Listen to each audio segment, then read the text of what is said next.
Morning everyone.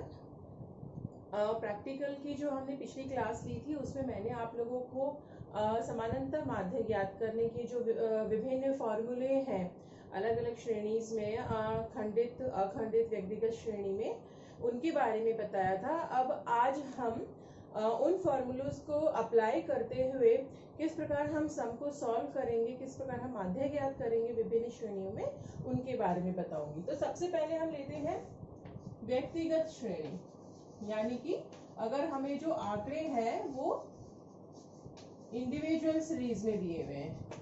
इसके मैं आपको दोनों फॉर्मूला बताऊंगी। सपोज हमें विभिन्न जो श्रमिक हैं उनकी हमें वेतन या मजदूरी दी हुई है रुपए में। जैसे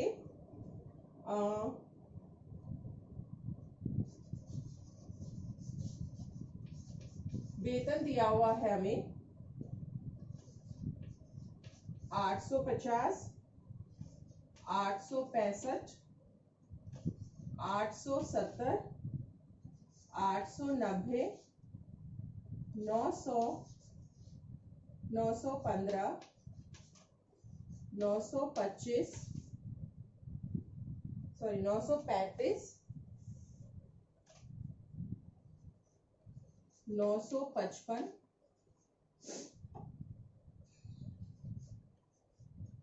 970 और 990। ये हमें विभिन्न जो मजदूर हैं उनकी मजदूरी दी हुई है। ठीक है, तो सबसे पहले हम देखते हैं कि इन आंकड़ों से हम जो प्रत्यक्ष विधि है उसके अनुसार किस प्रकार से हम माध्य की गणना करेंगे। आपको याद होगा डायरेक्ट मेथड में हमारा माध्य ज्ञात करने का क्या सूत्र था। इंडिविजुअल सीरीज में x is equal to sigma x upon n। ये जो हमारा वेतन दिया हुआ है ये हमारा क्या होता है, x। ठीक है, और इनका टोटल जो होता है वो होता है हमारा सिग्मा x। तो हम इसको क्या करते हैं, टोटल कर लेंगे। 5, 10, 15, 20, ये यहाँ पे आ गया 0, यहाँ 2 हाथ से चली गई, 11, 12, 13, 20, 29, 30, 38, 45,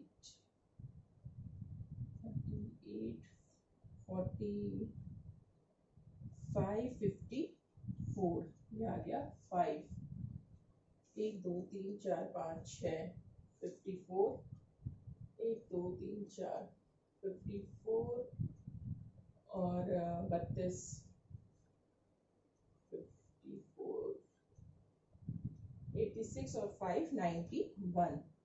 तो हमारा इसका टोटल क्या आया, 9140। ठीक है, तो हमारे x की वैल्यू तो क्या, सिग्मा x की वैल्यू क्या है, 9140। अब हमारा n क्या होता है, टोटल नंबर ऑफ आइटम्स। तो ये देखो 1, 2, 3, 4, 5, 6, 7, 8, 9, 10, यानी कि हमारा n जो है वो हो गया 10। अब हम इनको इस फॉर्मूले में लगाएंगे। तो माध्य निकालने का फॉर्मूला क्या है, सिग्मा x जो कि हमारा ये है अपॉन n। इसको हम काट कर देंगे तो 0 से 0 कर दिया, सिंपल। हमारे पास क्या रह गया, 914। मजदूरी है तो ये हमेशा पैसे में होगी, इसीलिए हमारा जो माध्य है वो क्या आया, 914 रुपए औसत मजदूरी जो आई है। ठीक है, अब ये तो बात हुई डायरेक्ट सूत्र के द्वारा व्यक्तिगत श्रेणी में माध्य ज्ञात करने की। अब हम इसका जो शॉर्टकट मेथड है यानी कि इनडायरेक्ट मेथड है उसके द्वारा भी गणना करके देखते हैं। एक बार ध्यान रखना, अगर आपके दोनों सूत्रों से जो आंसर आ रहा है वो सेम आ रहा है, इसका मतलब आपकी कैलकुलेशन ठीक है, अदरवाइज उसमें कुछ ना कुछ कहीं पे मिस्टेक है, गड़बड़ है। इनडायरेक्ट मेथड में माध्य ज्ञात करने का सूत्र क्या होता है, याद हो तो a plus sigma dx upon n। ए मैंने बताया था कि a से मतलब है हमारा एज्यूम मीन, जो हम एक कल्पना करते हैं कि हम इसमें देखें कि इसमें लगभग बीच में कौन सा नंबर आ रहा है, उसके आसपास अधिकांश अंक जो होंगे उनका एकत्रित होने की मतलब वो होगी, प्रवृत्ति होगी। तो हम इसमें ऐसा करते हैं, ये 900 को हम ले लेते हैं एज्यूम में, ठीक है। तो अब हमें क्या निकालना है, dx। dx का फॉर्मूला क्या होता है, ये मानो ये dx का मतलब होता है x माइनस a, यानी कि ये जो x की वैल्यूज है इनमें से हम जो हमारा एज्यूम मीन हमने लिया है, एज्यूम मीन हमने लिया है 900, इसको हम माइनस करते हुए चलेंगे। तो 850 में से माइनस किया 900,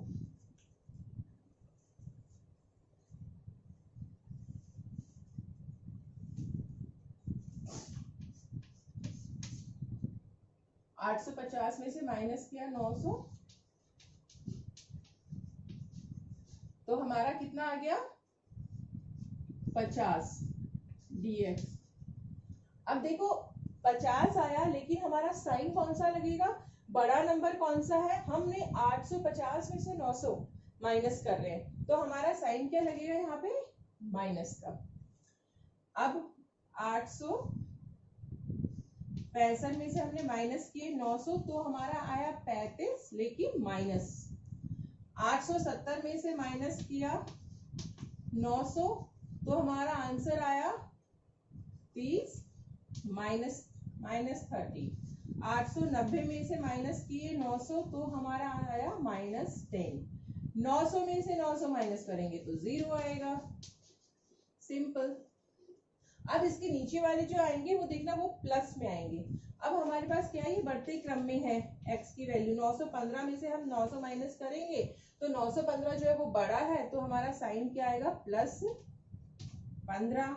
935 में से अगर हमने माइनस किए 900 तो +35। 955 में से माइनस किए 900 तो +55। 970 में से माइनस किए 900 तो +70। 990 में से माइनस किए 900 +90। अब हम इनका टोटल निकालेंगे, ये जो हमारे पास प्लस और माइनस में वैल्यूज आई है ना, इनका हम सम करेंगे। तो इसका सबसे सरल तरीका क्या है कि माइनस माइनस को प्लस कर लो और प्लस प्लस को प्लस कर लो, फिर उनका डिफरेंस निकाल लो। तो ये क्या हो गया,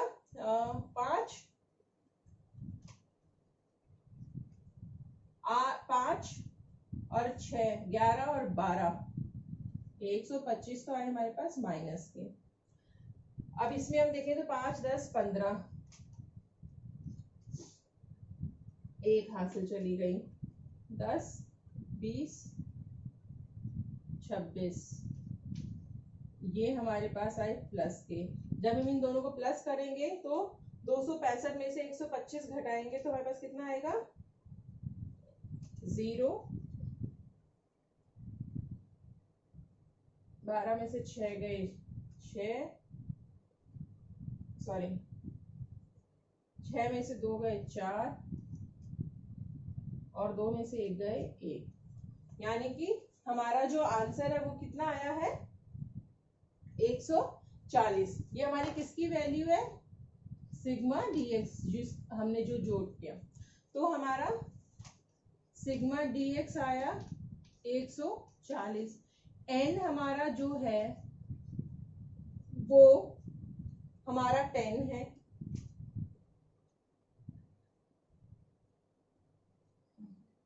सॉरी n जो है वो हमारा, यहाँ पर हमारे जो n की वैल्यू है वो हमारी है इसमें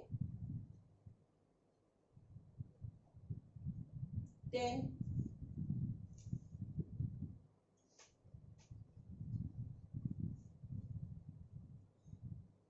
ठीक है, अब हम इसको इस फॉर्मूले में लगाते हैं। ये हो गया हमारा 900 प्लस 140 अपॉन 10। 900 तो हमारा क्या है, ज़्यूमिंग सिग्मा dx है 140 और n है हमारा 10। तो अब हम जब इसको जोड़ेंगे तो चाहे तो आप यहाँ से इसको काट दो, ठीक है। तो 900 प्लस 14 यानी कि बन गया 914 रुपीज। ये हमारी आई औसत मजदूरी इनडायरेक्ट मेथड से। तो आप देखेंगे कि हमारा जो डायरेक्ट मेथड से जो आंसर आया और इनडायरेक्ट मेथड से जो आंसर आया ये दोनों इक्वल आए हैं। दैट्स मीन कि हमारी जो कैलकुलेशन है वो बिल्कुल ठीक है। तो ये तो सबसे सरल एक ही आंकड़े दिए होते हैं इंडिविजुअल सीरीज में। तो आई थिंक ये आप लोगों को समझ में आ गया होगा कि जो हमारी व्यक्तिगत श्रेणी होती है उसमें हम किस प्रकार से माध्य निकालते हैं प्रत्यक्ष और अप्रत्यक्ष विधि में। अब हम एक उदाहरण देख लेते हैं जो हमारी डिस्क्रीट सीरीज होती है उनका। ठीक है, डिस्क्रीट सीरीज में भी हम क्या करेंगे कि दोनों सूत्रों से माध्य निकालना देखेंगे।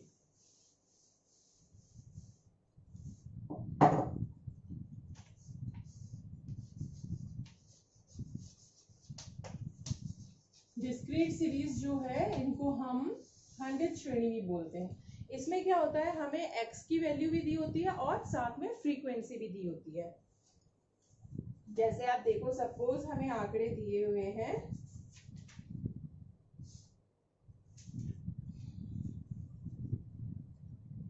हमें दैनिक मजदूरी दी हुई है, मजदूरों की डेली वेजेस,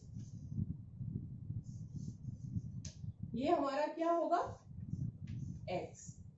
दैनिक मजदूरी दी हुई है रुपए में 62.5, 63.5, 64.5, 65.5, ऐसे करते करते 69.5 से 66.5, 67.5, 68.5, 69.5। ठीक है, और हमें साथ में क्या दिया हुआ है, मजदूरी हो गई। अब इसमें मजदूरों की संख्या दी हुई है, वर्कर्स, नंबर ऑफ वर्कर्स दिया हुआ है, जो हमारा क्या होगा F। ठीक है, ये हमें दिया हुआ है 50, 30 कि 50 मजदूर जो है उनको मिल रहे हैं 62.5 रुपए, 30 मजदूरों को मिल रहे हैं 63 रुपीज 50 पैसे रोज। ऐसे ही 25 मजदूरों को इतना, 25 मजदूरों को इतना, 20, फिर 15, 15 और 20, ये हमारा है F। ठीक है, अब हमारा जो डायरेक्ट मेथड होता है,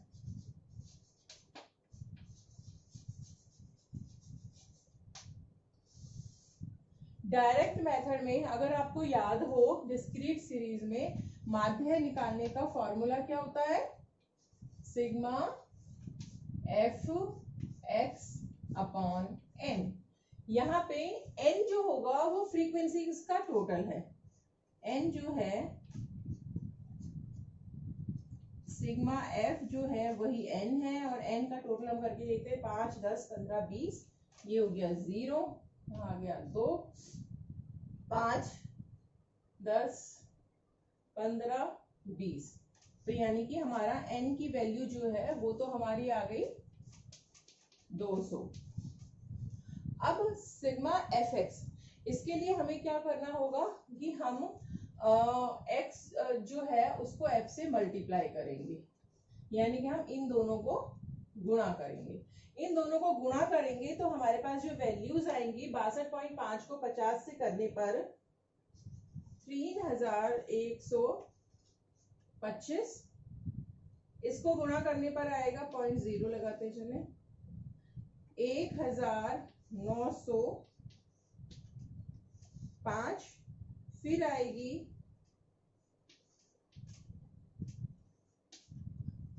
1612.5, 1637.5, 1330.0, 1012.5, 1027.5, और लास्ट वैल्यू आएगी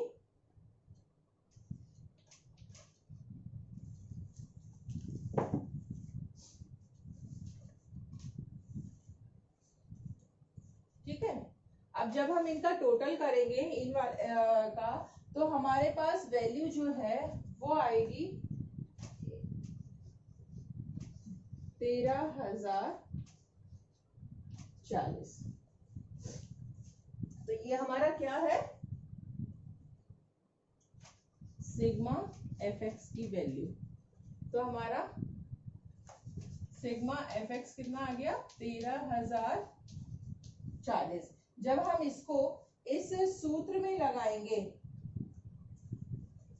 यानी कि माध्य क्या हो गया हमारा 13,040 को जब हम भाग देंगे 200 से, तो 0 से 0 कट गया, 20 ये 10 आ गया, ये कटा 2 5 2 6 5 200,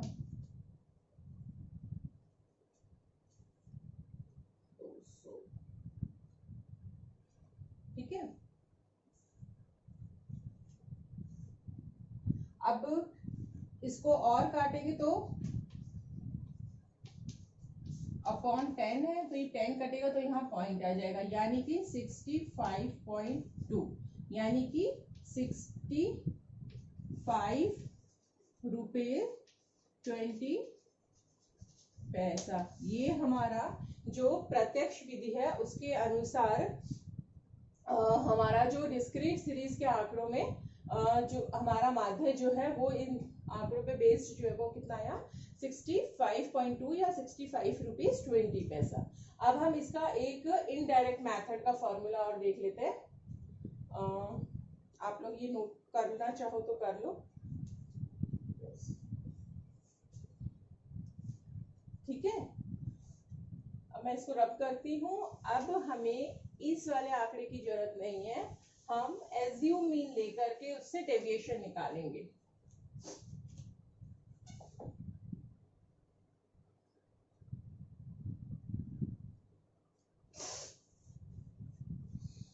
हमें सबसे पहले क्या निकालना होगा, dx। dx निकालने के हम इसमें क्या करेंगे, एक एज्यूम मीन लेंगे। तो हम इसमें एज्यूम मीन ले लेते हैं इसको। इनडायरेक्ट या शॉर्टकट जो मेथड है उसमें फॉर्मूला क्या होता है माध्य निकालने का, a plus sigma F D X upon N. A हमने माना 65.5 को। अब हमें बाकी वैल्यूज निकालनी है, तो हम उसके लिए सबसे पहले dx निकालेंगे। तो dx का फॉर्मूला अगर आपको याद हो तो हम 62.5 में से माइनस करेंगे 65.5 को, ठीक है। इसका सूत्र क्या होता है, x की वैल्यू में से माइनस किया हमने एज्यूमिंग को, तो यहाँ पर आएगा -3, ये आ गया -2। जब 64.5 में से 65 में से 0.5 में से माइनस किया 65.5 को, तो 0। ऐसे आगे कैलकुलेशन करेंगे तो +1 +2 +3 +4। लेकिन एक बात ध्यान रखें, यहाँ पर हमें dx का सम नहीं निकालना है, बल्कि हम अब निकालेंगे f dx की वैल्यू।